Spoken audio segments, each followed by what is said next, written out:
کہ اس ڈیبیٹ اور مناظرے کو جو انجام دیا ہم نے، اس کی آخری تیاری اسی سرزمین دیوبند میں ہوئی۔ وہ شخص تھے جن کے ساتھ مناظرہ ہوا۔ جب میں نے یہ ارادہ کیا کہ انہیں اس مناظرے کی دعوت دینی چاہیے، تو سب سے پہلے میں نے جنہیں فون کیا وہ مفتی صاحب تھے، اور مفتی یاسر ندیم الواجدی صاحب سے میں نے مشورہ کیا اور ان سے پوچھا کہ حضرت آپ کی کیا رائے ہے، کیا یہ قدم اٹھانا چاہیے یا نہیں؟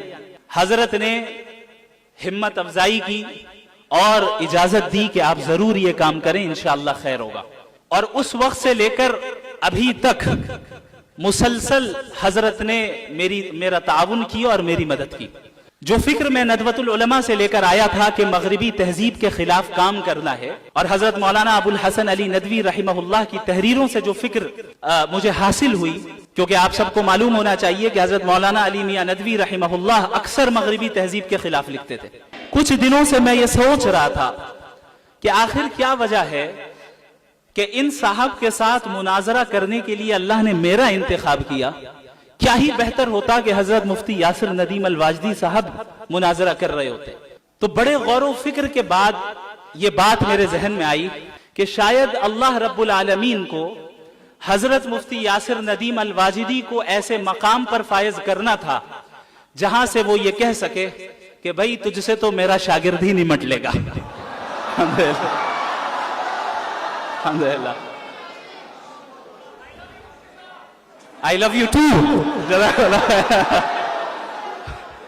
بارک اللہ فیکم۔ انشاءاللہ تعالی یہ سلسلہ دین کی حفاظت کا جاری رہے گا، اور آپ حضرات کو دیکھ کر یہ امید کرتا ہوں اور یہ مجھے احساس ہوتا ہے کہ انشاءاللہ آپ میں سے ہر ایک فرد جدید فتنوں کا مقابلہ کرنے کے لیے تیار ہوگا۔ جتنے فتنے سر اٹھائیں گے انشاءاللہ ہر گھر سے شمائل اٹھے گا انشاءاللہ۔ جتنے بھی فتنے اٹھے انشاءاللہ اس دین کی حفاظت کرنے کے لیے ہر صدی میں رجال اللہ کھڑے ہوں گے۔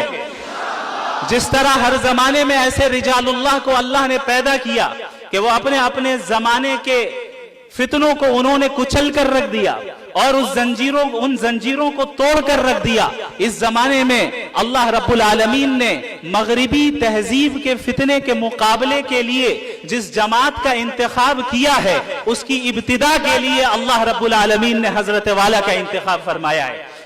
اللہ رب العالمین ہم سب کو توفیق دے، دین پر قائم رہنے کی توفیق دے، علوم شرعیہ کو سمجھنے کی توفیق دے، اس پر عمل کرنے کی توفیق دے۔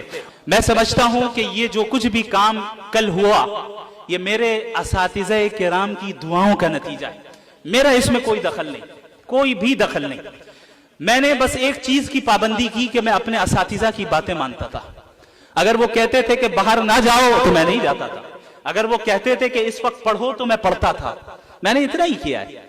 جزاکم اللہ خیرا وآخر دعوانا ان الحمد للہ رب العالمین، والسلام علیکم ورحمۃ اللہ وبرکاتہ۔